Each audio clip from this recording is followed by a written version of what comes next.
Bonsoir à toutes et à tous. Merci d'être avec nous pour ce journal. Au sommaire, la scolarisation de la jeune fille togolaise promue par le chef de l'État, Faure Esazimna Gnassingbé. Des conditions sont créées pour son épanouissement. Un dossier est consacré dans ce journal à toutes ces actions en faveur de l'éducation de la jeune fille au Togo. Bonne nouvelle pour le secteur agricole, plus de tracasseries pour obtenir le certificat phytosanitaire. Une plateforme est mise en place pour faciliter les procédures. Le e-phyto lancé ce mercredi. Et puis c'est aujourd'hui la journée mondiale du tourisme. Elle est célébrée cette année sous le thème Tourisme pour les investissements verts. Une causerie débat a marqué l'événement au Togo. Voilà pour les titres. Bienvenue dans le 20h de ce mercredi. La scolarisation de la jeune fille togolaise promue par le chef de l'État, Faure Esazimna Gnassingbé, la politique de développement mise en œuvre au Togo en témoigne pour le président de la République. Il ne fait aucun doute qu'elle fait partie des forces naturelles qui peuvent accélérer l'émergence. Des conditions sont donc créées pour son épanouissement. Dodo Arey. Elles sont aujourd'hui moins nombreuses à abandonner vite les études.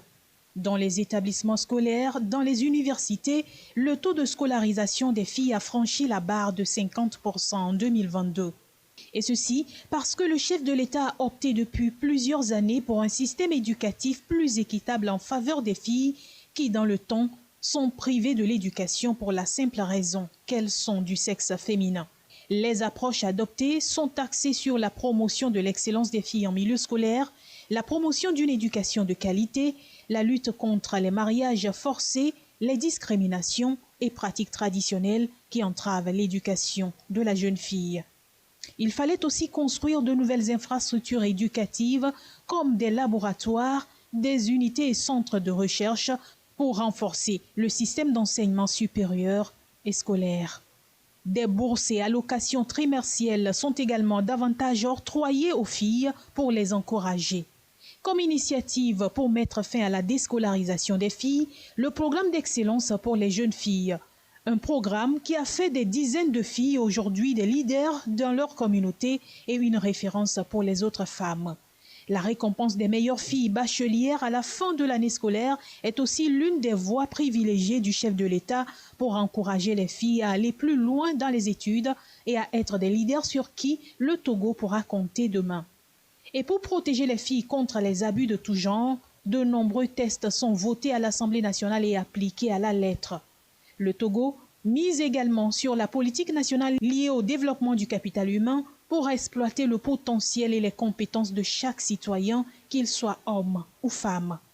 Même s'il y a encore beaucoup de défis, le Togo est sur la bonne voie.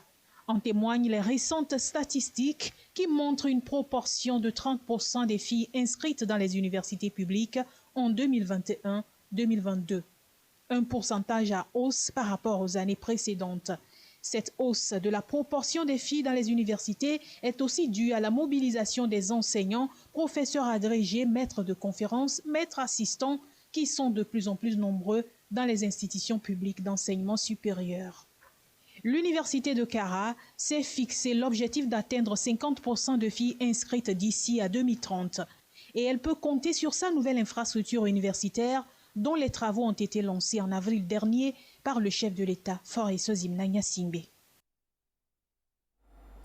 Rentrée scolaire 2023-2024, les élèves sourds ou malentendants ont aussi repris le chemin de l'école après 2 mois de vacances. Enseignants et élèves de ces écoles d'enseignement spécialisées sont très heureux de se retrouver pour débuter ensemble l'année scolaire 2023-2024. Clarisse Aticlé.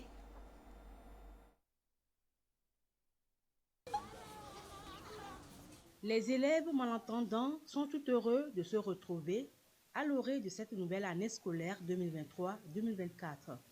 Ici, à l'école EFATA, ils sont plus d'une centaine à reprendre le chemin des classes.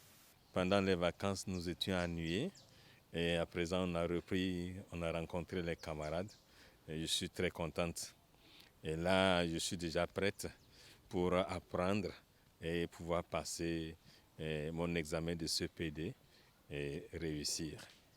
À cette rentrée, je suis vraiment content. Actuellement, j'ai rencontré des amis que je n'ai plus retrouvés pendant les vacances. Et comme nous venons de reprendre, là, les ennuis sont passés. Et maintenant, je suis prêt pour pouvoir travailler et réussir. Quand les enfants quand ils se sont retrouvés, ils sont très contents, heureux. Donc nous, les enseignants aussi, nous sommes heureux de retrouver nos enfants. Donc c'est dans une bonne ambiance qu'on s'est retrouvés. De la maternelle au primaire, chacun semble avoir pris conscience de la fin des vacances. Dans cette salle de classe du cours moyen 2, les élèves sont déjà à la tâche conformément aux normes exigées dans l'enseignement spécialisé. Nous avons plusieurs formes, mais cette forme-là, nous l'appelons la forme U. Donc, ils se font face et quand quelqu'un s'exprime, les autres pourront facilement suivre. Dans les écoles ordinaires, les enfants restent les uns derrière les autres parce qu'eux, ils peuvent parler et les autres camarades peuvent suivre facilement.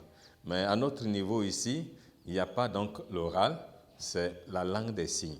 À l'école Vivenda des sourds, la rentrée scolaire est effective.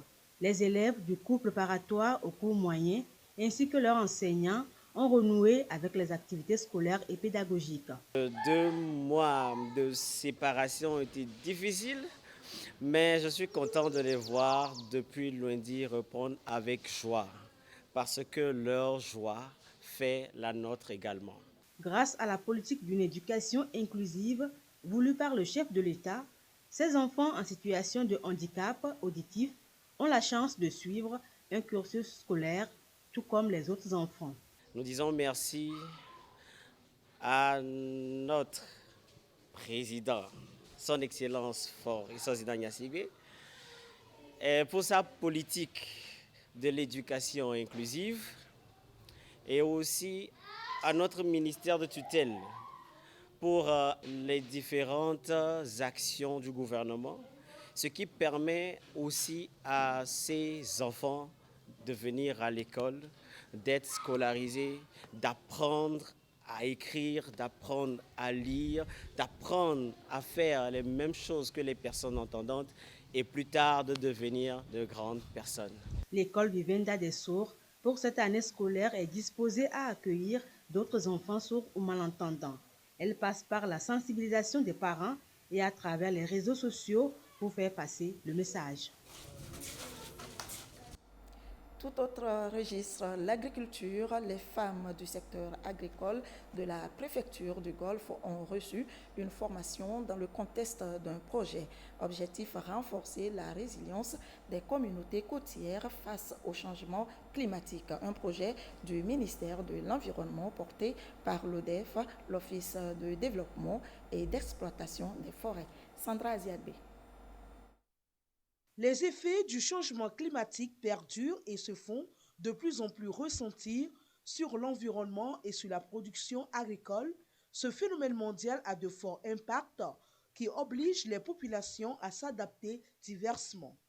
Les groupements de femmes agricultrices de la préfecture du Golfe sont ici renforcés sur l'approche EBA, basée sur la préservation des écosystèmes. L'approche que nous utilisons dans cette formation, qui est l'approche EBA, ça veut dire la résilience basée sur les écosystèmes. Nous allons utiliser cette nature-là comme un atout pour lutter contre le changement climatique. Nous avons choisi de commencer par les groupements de femmes, parce que nous savons très bien que les femmes jouent un rôle très important dans notre communauté.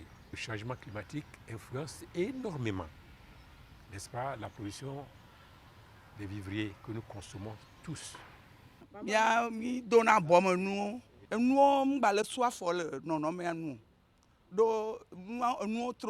R4C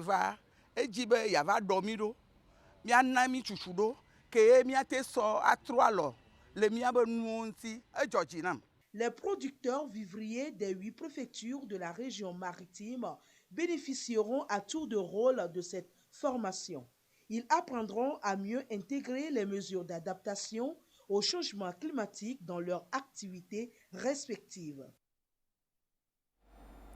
Direction préfecture de Blita où l'Agence nationale de formation des collectivités territoriales a donné le ton à ses activités. Il s'est tenu par la même occasion un séminaire présidé par le ministre de l'administration territoriale, de la décentralisation et du développement des territoires, Sandra Ziabé. Le Togo davantage ancré dans la décentralisation. L'opérationnalisation de l'Agence nationale de formation des collectivités territoriales depuis ce 25 septembre en est une preuve. Elle s'inscrit dans le cadre de l'actualisation du cadre juridique et institutionnel du Togo dans sa démarche de décentralisation. Dans sa mission, l'agence contribuera à soutenir la performance des collectivités territoriales et communiquer une véritable culture de l'action publique au plan local. L'agence, c'est pour la formation des collectivités. Et nous avons besoin des maires et de tous les élus pour nous accompagner. Et aussi de pouvoir ensemble identifier quelles sont les difficultés qu'ils ont au quotidien. Parce que nous, notre rôle, c'est de pouvoir les aider à transformer ces difficultés-là en modules de formation en vue de pouvoir leur permettre de monter en performance et en compétences. Le ministre de l'administration territoriale, de la décentralisation et du développement des territoires a renouvelé sa gratitude au président de la République pour le mode de gestion du territoire national pensé pour lutter contre la pauvreté. Le rapprochement entre l'administration et les citoyens est devenu une réalité pour booster le développement local et réduire les inégalités à travers un partage équilibré des ressources. Aujourd'hui, plus que jamais, la formation des acteurs de la gouvernance locale constitue un déterminant majeur en l'enracinement et à la consolidation de ce choix d'organisation et de gestion du territoire national qu'est la décentralisation. En raison de la portée et de l'importance de la formation des ressources humaines, le chef de l'État n'a pas hésité à doter notre pays d'un cadre unique afin d'offrir à nos collectivités territoriales des compétences nécessaires pour une décentralisation réussie. Ce qui justifie cette heureuse et noble initiative de création de l'Agence nationale de formation des collectivités territoriales. Je voudrais saisir cette occasion qui m'est offerte pour témoigner ma gratitude la plus profonde et rendre un vivant hommage à son Excellence, Monsieur le Président de la République. L'Agence nationale de formation des collectivités territoriales sera très prochainement en tournée nationale pour se rapprocher des élus locaux et des agents de l'administration territoriale. Allez, un mot sur l'actualité internationale. Passe d'armes à l'ONU entre le Maroc et l'Algérie sur le Sahara occidental. La question de cette ancienne colonie espagnole oppose depuis des décennies le Maroc qui contrôle 80% du territoire. Les représentants marocains et algériens se sont pris à partie mardi lors de l'Assemblée générale de l'ONU concernant le Sahara occidental, considéré comme territoire non autonome par les Nations Unies. L'ambassadeur algérien Amar Benjama a notamment accusé son homologue marocain d'avoir déformé les propos de son président, Abdelmajid Tebboune. Monsieur le Président, il est un secret pour personne que l'Algérie a soutenu et continuera à soutenir le droit à l'autodétermination du peuple du Sahara occidental. C'est ce que le président Tebboune a proclamé avec franchise et conviction devant cette Assemblée mardi dernier. La question de cette ex-colonie espagnole oppose depuis des décennies le Maroc, qui contrôle 80% du territoire et propose un plan d'autonomie sous sa souveraineté, aux indépendantistes sahraouis du Front Polisario, soutenu par Alger. On ne peut pas verser des larmes de crocodile et en même temps attaquer un pays qui vit toujours dans un drame. Vous manifestez votre solidarité, votre soutien, mais en même temps, vous injectez votre venin. Vous insultez les morts. Vous insultez les Marocains. Avec la reconnaissance de sa souveraineté sur ce territoire par l'administration américaine de Donald Trump fin 2020, en contrepartie d'un rapprochement avec Israël, le Maroc déploie depuis une diplomatie de plus en plus offensive pour rallier d'autres pays à ses positions. Ce 27 septembre est célébrée la Journée mondiale du tourisme, l'occasion de souligner le rôle important du tourisme dans le développement en mettant un accent particulier sur le tourisme pour les investissements verts. Une rencontre causerie débat a marqué l'événement au Togo. Carmen Madiakako. Aujourd'hui, l'urgence climatique fait peser une menace sur bon nombre de destinations touristiques et sur la survie même des sociétés et des économies qui en dépendent. Les investissements verts représentent donc l'une des grandes priorités pour la reprise du tourisme, pour la croissance et le développement. La Journée mondiale du tourisme, édition 2023, donne l'occasion aux acteurs du tourisme togolais de réfléchir pour trouver des solutions innovantes et durables. Le thème de cette année, tourisme et investissement vert, s'inscrit dans le cadre de la lutte contre les changements climatiques. Le tourisme est un secteur très préoccupé par la dégradation de l'environnement. Donc il est aujourd'hui question de faire des investissements écologiques dans le secteur touristique. Et donc l'OMT appelle les États membres, comme le Togo d'ailleurs, à faire du tourisme vert, à faire du tourisme un secteur qui peut contribuer à la lutte contre ces changements climatiques ou bien contre la dégradation de la nature. Aujourd'hui, les voyageurs recherchent activement des choix plus respectueux de l'environnement. Selon une enquête réalisée par Booking.com en 2023, dans 32 pays, près des 2/3, soit 65% des voyageurs préfèrent séjourner dans un hôtel doté d'une certification ou d'un label durable. Cette journée représente une opportunité précieuse pour l'industrie hôtelière d'investir dans des initiatives vertes et de contribuer à la croissance du secteur du tourisme. Tout le monde recherche une vie de qualité, recherche un endroit où il se confond à la nature. Donc la nature, c'est quelque chose d'extrêmement important avec tout ce que nous vivons aujourd'hui. Donc forcément, quelqu'un qui est dans le tourisme, dans le secteur hôtellerie, restauration, doit y penser parce qu'on préserve donc l'environnement, on crée une vie de qualité pour toute la communauté, mais en plus, on fait des recettes. Le thème de cette année rentre exactement dans ce que tout le monde devrait chercher à faire aujourd'hui, l'investissement dans le vert. Plusieurs activités sont au programme de la commémoration de cette journée, notamment des émissions radiophoniques et des visites guidées sur des sites touristiques. Le clou de la célébration sera la soirée apothéose qui va réunir les acteurs du monde touristique autour des mets typiquement Made in Togo. À noter que le 74e anniversaire de la fondation de la République populaire de Chine a été célébré hier, moment propice pour l'ambassadeur de Chine de saluer les relations d'amitié et de coopération entre son pays et le Togo, toujours au beau fixe dans plusieurs secteurs. Ekwe Salah.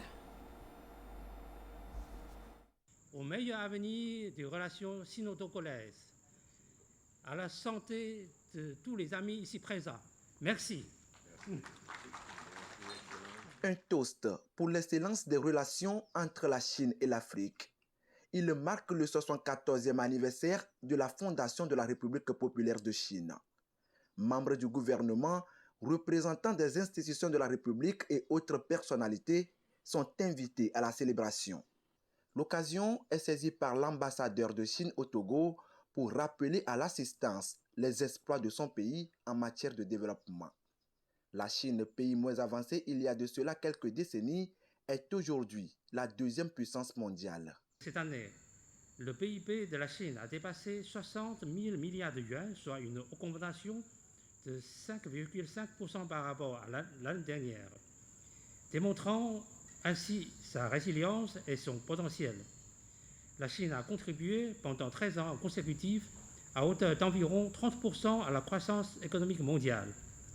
Et la Chine, comme partenaire commercial de première importance de plus de 140 pays du monde, demeure toujours une force motrice et un point d'ancrage de stabilité pour le développement à l'échelle planétaire. Le modèle de développement de la République populaire de Chine inspire plusieurs pays d'Afrique, le Togo en particulier.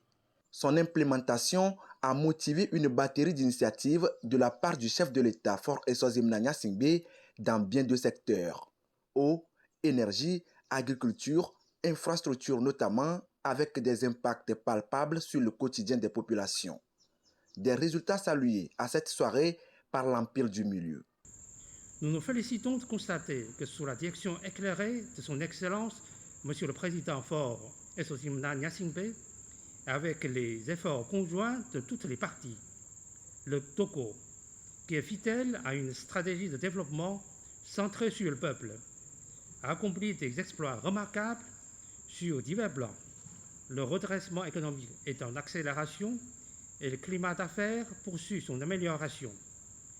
Le bien-être de la population est mieux assuré et les couches vulnérables bénéficient d'une protection renforcée. La situation sécuritaire continue de se stabiliser et le programme d'urgence pour la région de Savane a abouti à des résultats tangibles. Nous voulons exprimer nos salutations en la matière. Sous le leadership du président Xi Jinping et de son Excellence, Monsieur le Président Faure Essozimna Gnassingbé, la coopération porte davantage de fruits abondants et l'amitié s'approfondit de jour en jour entre nos deux peuples. La Chine demeure à ce jour l'un des partenaires stratégiques du Togo en matière de développement.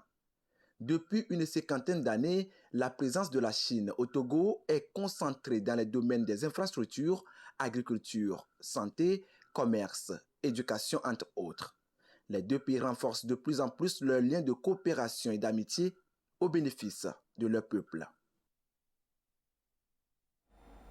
Une délégation de l'AFD, l'Agence française de développement, était ce mardi à l'Institut international de formation technique. C'est pour s'enquérir du fonctionnement de ce centre qui offre aux jeunes Togolais des formations professionnelles qualifiantes et voir dans quelle mesure apporter un accompagnement à ce centre qui a formé environ 2000 jeunes Togolais.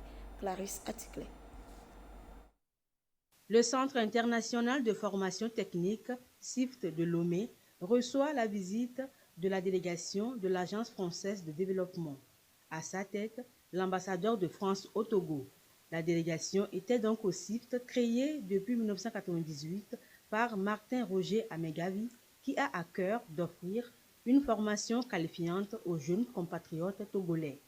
Après la visite dans les différents ateliers d'électricité industrielle, électronique, mécanique auto, hydraulique et chaudronnerie, les impressions sont plutôt bonnes. Ce centre international de formation technique accueille une centaine d'élèves et qui travaillent dans des métiers absolument essentiels pour l'économie de ce pays. C'est l'industrie, c'est l'artisanat.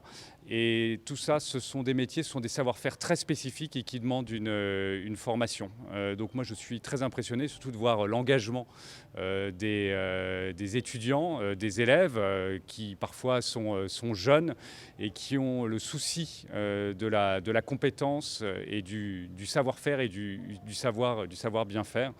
Même impression pour l'AFD qui envisage déjà d'accompagner le CIFT dans sa vision d'offrir une formation professionnelle de qualité dans des domaines prioritaires au gouvernement togolais et porteurs de croissance. L'une de nos priorités, la formation technique et professionnelle, l'objectif de la feuille de route, et puis nous on travaille dans le cadre des objectifs du gouvernement, c'est l'insertion des jeunes.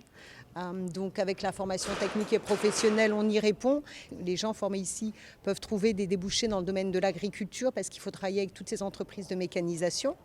Il y a les métiers autour de l'hydraulique. On a énormément de chantiers autour d'ouvrages pour des forages, l'extension de réseau, près de 400 km dans le Grand Lomé. Et une fois que les ouvrages sont construits, il faut les entretenir. Donc il y a véritablement un fort potentiel. Et donc aujourd'hui, l'AFD, la coopération française, est assez présente dans le secteur de la formation technique et professionnelle. Mais l'objectif, c'est de faire plus. Et effectivement, on va voir de quelle manière on peut créer des synergies puis accompagner. Les responsables du centre s'honorent de cette visite et entrevoient de belles perspectives pour le centre dont l'ambition est de former les jeunes Togolais en théorie et en pratique à même d'être opérationnels immédiatement. Tout ce qui est technologie évolue rapidement. Donc aujourd'hui, nos fraiseuses, les tours qui sont là-bas, c'est mécanique. Aujourd'hui, c'est des machines numériques. Donc c'est des machines qui coûtent très cher. Et donc vous voyez bien le bâtiment a pris un coup aussi. Donc il faut rafraîchir le bâtiment. Donc on a quand même une proposition des travaux du bâtiment et le matériel. On essaie de former des techniciens et de les amener directement à l'embauche. Le Togo en a suffisamment de compétences. Et c'est cette compétence-là qu'on essaie de valoriser. CIFT a la chance d'avoir l'AFD et l'ambassadeur de France qui est là, qui ont décidé de nous accompagner au bout de ce projet. Environ 2000 apprenants sont déjà sortis de ce centre depuis sa création. Ils forment dans les filières mécaniques automobiles, génie électrique, en cours du jour comme du soir. Niveau requis, BEPC pour sortir en 3 ans et CAP pour sortir en 2 ans, nanti d'un brevet de technicien BT. Un diplôme qui les positionne en bonne place sur le marché de l'emploi. Les apprenants bénéficient de stages pratiques à la fin de la formation. Le schéma directeur de l'urbanisme et de l'aménagement de la ville de Noche actualisé a été validé ce mardi par le ministère chargé de l'urbanisme et des réformes foncières. Les collectivités et les responsables communaux se sont accordés. Les collectivités et responsables communaux se sont accordés sur les délimitations spatiales de la ville de Noche. C'est un projet du gouvernement pour mieux organiser les villes et assurer un développement durable. Arnold Kiliou. C'est un schéma actualisé de l'urbanisme et d'aménagement de la ville de Noche. Il prend en compte le développement spatial en termes d'infrastructures et d'équipements.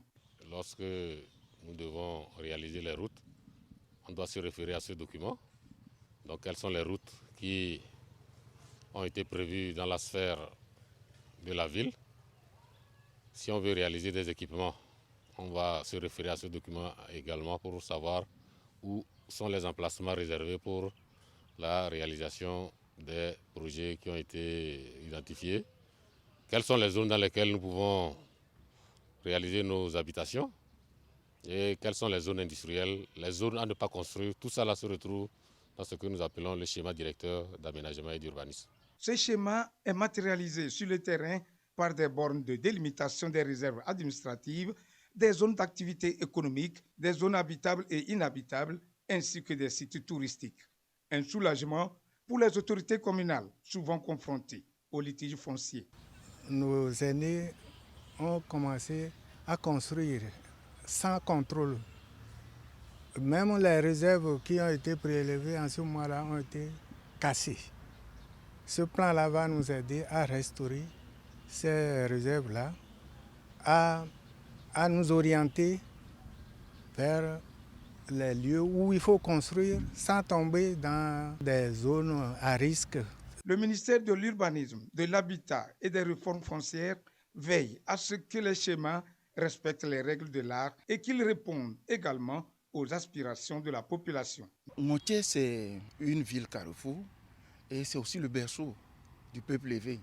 Donc il y a ce côté culturel que le schéma n'a pas occulté. Et aussi c'est une ville touristique où vous avez un certain nombre de sites naturels qui intéressent. Et donc le schéma directeur d'aménagement et d'urbanisme a pris en compte tous ces éléments. Il était prévu 2 voies de contournement, le contournement à l'est et le contournement à l'ouest, qui sont des voiries d'à peu près 50 mètres d'emprise. C'est un projet du gouvernement qui vise à doter les villes des systèmes modernes de planification et de développement à long terme. Ceci en tenant compte de la croissance démographique des villes. L'école catholique au Togo est en fait 130 ans d'existence. Il est prévu toute une panoplie d'activités dont la semaine de l'art ouverte à Lomé, l'art au service de l'éducation. Christine Pétekialoudé. 130 ans déjà que l'école catholique accueille, éduque et forme les apprenants. Participer au changement positif social par l'éducation, c'est la mission reçue de Christ par l'Église. Pour marquer le super centenaire de l'école au Togo, la semaine de l'art est ouverte et placée sous le signe de l'engagement. Sous la conduite de Daniel, le public découvre les œuvres ici exposées. Pour chaque œuvre, il y a un message derrière, un message éducatif. Quand nous prenons l'œuvre de Lina Vincent, elle n'est pas titrée, mais c'est une œuvre par exemple qui parle de la violence subie en milieu scolaire. Vous avez par exemple l'œuvre L'élévation, où il a travaillé avec plusieurs autres artistes pour parler de quels choix on fait et des conséquences, des risques qu'on encourt en faisant chaque choix. La toute première école catholique au Togo a compté 25 apprenants en 1892. Aujourd'hui, on peut compter des milliers. L'Église a toujours éduqué des Togolais. Ils sont nombreux, ceux qui sont passés par nos établissements. Dans notre processus d'éducation, l'art doit retrouver sa place. On le sait par exemple que pour la petite enfance, l'enfant commence par dessiner par exemple. Il s'exprime d'abord par le dessin, par des traits. Et avant de pouvoir rationaliser tout ça dans une logique scientifique. Monseigneur Nicodème Bariga, au nom de la conférence des évêques, salue le soutien du gouvernement à l'enseignement catholique. Merci au gouvernement qui apporte un appui à l'enseignement catholique, mais aussi pour souhaiter vivement, au nom de la conférence, que cette collaboration puisse se renforcer davantage pour le bien des fils et filles de notre pays, puisque après tout, ce que fait l'Église, ce n'est pas seulement d'enseigner l'Évangile, mais c'est de former aussi de bons citoyens. Des ateliers sur la pensée de l'art, le dessin et la photographie sont également programmés. À retenir également de ce journal cette conférence de presse organisée par le Comité international Célébrons Nous Vivons. Pour son lancement officiel, il s'agit d'un cadre événementiel pour promouvoir les valeurs citoyennes. Sandra Gauthier, reportage présenté par Clarisse Atticlet. L'unité entre les peuples prévaut sur la solidarité entre les nations. C'est avec cet état d'esprit que le concept Célébrons Nous Vivons a émergé suite à une observation globale de notre monde actuel. Ses promoteurs estiment qu'il est grand temps de se célébrer individuellement. Célébrons Nous Vivons, c'est un cadre événementiel pour redynamiser les grandes valeurs africaines, les valeurs de solidarité africaine et les valeurs de cohésion sociale. On n'a pas souvent le temps pour l'autre. Et quelle que soit la classe sociale à laquelle nous appartenons, eh bien, les vicissitudes de la vie, les coûts de la vie, eh bien, nous imposent un certain rythme assez stressant. Et ce qui fait qu'on n'arrive plus à marquer une petite pause pour partager un temps avec nos proches. Et il est important de mettre en place un cadre événementiel pour permettre à tous les fils et toutes les filles de l'Afrique, dans diverses communautés, de pouvoir se retrouver en un temps record pour pouvoir se célébrer et se dire combien nous sommes importants, combien chacun de nous est important pour le développement de notre communauté. Composé de 9 membres originaires de différents pays d'Afrique et de la diaspora, le comité fondateur de Célébrons Nous Vivons aspire à renforcer les liens fraternels en vue de favoriser un développement participatif de l'Afrique. En décembre, l'hôtel Sarakawa accueillera le comité international Célébrons Nous Vivons pour réunir les fils et filles de l'Afrique et les encourager à embrasser les valeurs du vivre ensemble tout en ravivant la chaleur sociale qui les unit. Prévention et réponse aux violences sexistes. Ces derniers mois, plusieurs cas de violence ont défrayé la chronique au Togo. Celui de la petite Josiane est encore frais dans les mémoires. pour une lutte plus coordonnée contre ces violences basées sur le genre. WANEP Togo et le centre Kofi Annan forment les acteurs locaux. Il s'agit de leur apporter des connaissances qui les aideront d'une part à mieux accompagner les victimes à obtenir justice et d'autre part à prévenir et combattre ces violences dans leur communauté. Marie-Ange Bida. Couche sociale. Au travail, à la maison, au quartier, bref, dans la société, femmes et filles sont parfois victimes de violences. Elles sont autant physiques, sexuelles que psychologiques. Malgré les sensibilisations de tout genre, les violences sexistes persistent. Quand cette situation arrive, d'abord, il faut signaler. On essaie d'aider la victime à retrouver toutes ses capacités, mais en même temps, on ne laisse pas de côté le fauteur. On respecte également la loi qui prône au niveau d'abord de l'Église la tolérance zéro. Des organisations comme WANEP Togo ne baissent pas les bras. Elles renforcent son mécanisme de lutte contre le fléau. En témoigne cette formation organisée avec le Centre international Kofi Annan.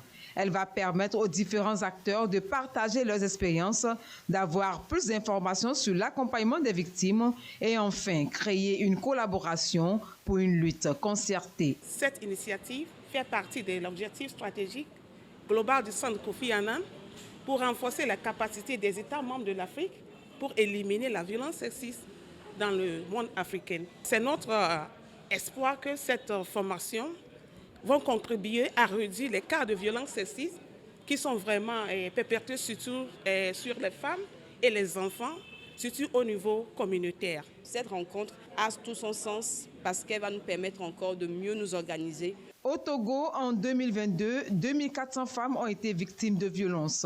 Pour asseoir un environnement sain, le gouvernement renforce son arsenal juridique avec plusieurs tests.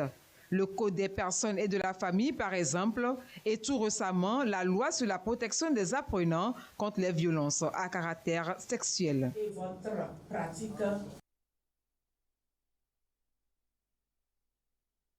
Pour suivre ce journal, le ministre de la Fonction publique, du Travail et du Dialogue social informe les candidats au concours interne et externe d'entrée à l'École nationale d'administration ENA, cycle 2 et cycle 3, session des 1er et 2 août 2023, que la liste des candidats déclarés admissibles aux épreuves orales d'admission peut être consultée au siège de la dite école à la direction régionale du travail et des lois sociales de Kara ou sur le site du ministère www.fonctionpublique.gouv.tg.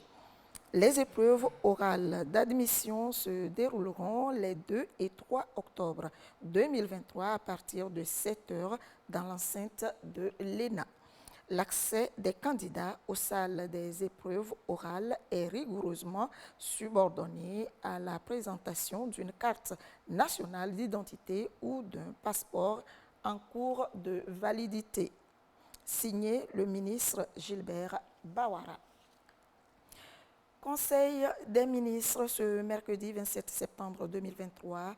Il s'est déroulé au palais de la présidence de la République sous la direction du chef de l'État, Faure Essozimna Gnassingbé.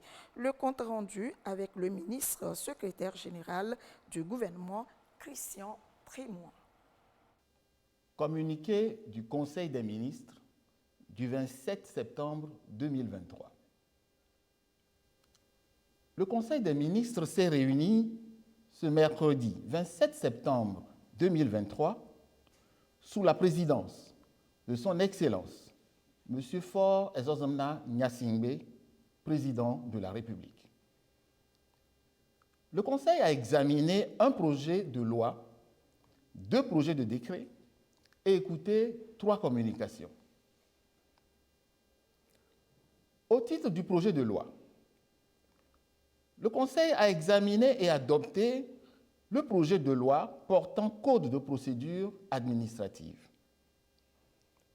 Le Code de procédure administrative est un gage du respect des droits des citoyens dans leur rapport avec l'administration. Il constitue un outil indispensable pour le contrôle de légalité des actes administratifs des administrations nationales et des collectivités territoriales. Il vient renforcer la nouvelle organisation judiciaire de 2019 qui a institué des chambres administratives dans les juridictions à tous les niveaux pour rapprocher la justice administrative des populations. L'adoption de ce texte s'inscrit dans la dynamique du programme de modernisation de la justice engagé par le chef de l'État et concourt à la célérité et à l'efficacité du système judiciaire conformément aux objectifs de l'axe 1 et de l'axe 3 de la feuille de route gouvernementale 2020-2025. Au titre des projets de décret, le Conseil a examiné et adopté un premier décret portant fonctionnement des centres de gestion agréés. Tirant les enseignements de l'expérimentation d'un centre de gestion agréé depuis 2014 et en application de la directive numéro 02/2020/CM/UMOA du 26 juin 2020, le Togo a adopté une nouvelle loi relative aux centres de gestion agréés afin d'apporter plus de flexibilité à leur création et à leur utilisation par les très petites et moyennes entreprises. Les centres de gestion agréés sont des structures qui ont pour mission de soutenir et d'accompagner les très petites et moyennes entreprises dans les domaines de la gestion et de la comptabilité. Ce projet de décret prend en compte les innovations de la nouvelle loi permettant aux centres de gestion agréés d'exercer également sous la forme de sociétés de capitaux en plus de la forme d'association antérieurement prévue. De plus, les centres de gestion agréés pourront assister leurs adhérents ou clients, non seulement dans les domaines de la gestion et de la comptabilité, mais aussi en matière de fiscalité et du droit social. Le texte prévoit, pour les entreprises appuyées par les centres de gestion agréés, des facilités fiscales, l'établissement d'une marge de préférence dans les procédures d'attribution des marchés publics, ainsi que la création d'une structure au sein de l'administration fiscale chargée du suivi des activités des centres de gestion agréés. L'adoption de ce décret s'inscrit dans le cadre de développement des activités économiques des très petites et moyennes entreprises et de l'accompagnement à la formalisation des entreprises du secteur informel dans notre pays. Le Conseil des ministres a ensuite examiné et adopté un second projet de décret portant création de l'université de Dacha dans la préfecture de Logou, dans la région des Plateaux. Notre pays a inscrit l'amélioration de la qualité de l'enseignement supérieur au rang de ses priorités, notamment dans le projet P11 de la feuille de route gouvernementale. Afin de renforcer la qualité de l'enseignement supérieur et d'offrir des parcours de formation à dominante professionnelle, technologique et scientifique, le chef de l'État a décidé de créer l'université de Dacha dans la région des Plateaux. Cette initiative traduit l'ambition de doter les différentes régions économiques d'universités et de centres universitaires. L'adoption de ce décret, qui crée l'université de Dacha, permettra de favoriser l'accès des jeunes à une formation de qualité et d'accroître l'intégration des institutions universitaires dans le tissu économique, social et culturel de la région. Au titre des communications, le Conseil des ministres a écouté une première communication relative à la situation économique et financière au premier semestre 2023, présentée par le ministre de l'Économie et des Finances. L'environnement économique international, régional et national est marqué depuis 2022 par de fortes tensions inflationnistes, en liaison avec les effets de la crise sanitaire et le conflit entre la Russie et l'Ukraine. Le resserrement des politiques monétaires de toutes les banques centrales rend de plus en plus onéreux les financements sur les marchés monétaires. En 2022, le taux d'inflation au sein de l'UEMOA est ressorti à 7,1% contre 3,5% en 2021, notamment du fait de l'augmentation des prix des produits alimentaires dans tous les États membres. Il est attendu à fin 2023 une baisse des tensions inflationnistes suite à la hausse de la production de la campagne agricole 2022-2023 et aux mesures ciblées prises par les États pour lutter contre la vie chère. Au Togo, la conjoncture économique, au terme des 6 premiers mois de 2023, est caractérisée principalement par une progression des activités portuaires et aéroportuaires, un accroissement des flux commerciaux et une consolidation des créances sur l'économie. Les échanges commerciaux, comparés au premier semestre 2022, sont marqués par une hausse des exportations, plus 52,3 milliards, et des importations, plus 84,9 milliards. Le taux d'inflation a baissé, passant de 7,8% à fin juin 2022 à 6,3% à fin juin 2023. Cette décélération s'explique par les mesures prises par le gouvernement pour lutter contre la vie chère. En perspective, la croissance de l'économie togolaise est projetée à 6,4% en 2023 contre 6,6% initialement, soutenue par la mise en œuvre des projets de la feuille de route gouvernementale. Le déficit budgétaire devrait ressortir à 6,6% en 2023, contre 8,3% en 2022. Et la consolidation budgétaire à 3% est prévue en 2025 au lieu de 2026, selon la programmation initiale. Toutefois, la réalisation de ces objectifs comporte quelques défis liés au resserrement des conditions de financement. Face à ce contexte économique marqué par des incertitudes et le durcissement des conditions financières, le chef de l'État a instruit le gouvernement de procéder à une gestion prudente des ressources budgétaires.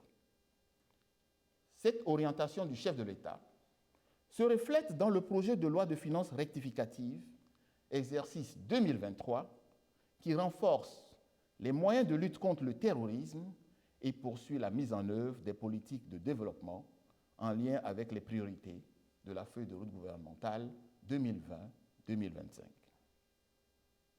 Le Conseil des ministres a écouté une deuxième communication relative à la rentrée scolaire 2023-2024, présentée par le ministre des Enseignements primaires, secondaires et techniques. La rentrée scolaire 2023-2024, qui a été effective le 25 septembre 2023 sur l'ensemble de l'étendue du territoire national, est caractérisée par l'engagement responsable de tous les acteurs en vue de renforcer les performances du secteur éducatif. En vue d'assurer une année scolaire réussie, les mesures prises par le gouvernement visent à faciliter l'accès à l'éducation pour tous et à améliorer la qualité de l'enseignement en mettant l'accent sur la poursuite de la gratuité des frais de scolarité, le recrutement continu et la formation du personnel enseignant et d'encadrement, la dotation en équipements et matériel didactique et logistique, l'accroissement graduel des capacités d'accueil par la construction de nouvelles salles de classe, le déploiement des périmètres pédagogiques, ainsi que l'introduction en phase expérimentale de l'enseignement de l'anglais au cours primaire. Le Conseil des ministres encourage l'ensemble des acteurs du secteur éducatif à poursuivre leurs efforts pour une année scolaire paisible et studieuse, marquée par le civisme, la responsabilité et la culture de l'excellence. Le Conseil des ministres a écouté une troisième communication relative à la protection du droit d'auteur, des droits voisins et des expressions du folklore, présentée par le ministre de la Culture et du Tourisme. Le renforcement de la protection des titulaires de droits et la facilitation de la circulation des œuvres et objets protégés deviennent nécessaires eu égard à l'émergence de nouvelles normes internationales et à l'avènement du numérique. Il y a donc lieu d'actualiser la réglementation nationale y afférente et de renforcer le Bureau togolais des droits d'auteur, BUTODRA. Un avant-projet de loi portant protection du droit d'auteur, des droits voisins et des expressions du folklore a été élaboré et sera soumis à l'examen du Conseil des ministres. Au titre des divers, le ministre du Commerce, de l'Artisanat et de la Consommation locale a rendu compte au Conseil des ministres de la gestion de la tension sur la chaîne de distribution des produits pétroliers dans les stations-service durant les week-ends du 17 septembre 2023. Cette situation, qui était essentiellement due au retard dans la livraison des produits pétroliers, a été aggravée par une grève sans préavis des conducteurs de camions-citernes. Elle est revenue à la normale depuis le 19 septembre 2023 grâce à l'action concertée du gouvernement et des parties impliquées. Le gouvernement invite les acteurs à privilégier le dialogue et la concertation dans la résolution des désaccords afin de préserver l'intérêt national. Fait à Lomé, le 27 septembre 2023, le Conseil des ministres. Voilà donc pour le Conseil des ministres qui s'est déroulé ce mercredi au palais de la présidence de la République sous la direction du chef de l'État, Faure Esozimna Gnassingbé. La conférence de presse qui a suivi le Conseil des ministres vous sera proposée dans nos éditions de demain. Et c'est ainsi que se termine ce journal. Merci de votre attention. Restez avec nous, nos programmes se poursuivent. Tout de suite, la météo, l'actualité revient à 22h30. Merci de votre fidélité. Très belle soirée à vous.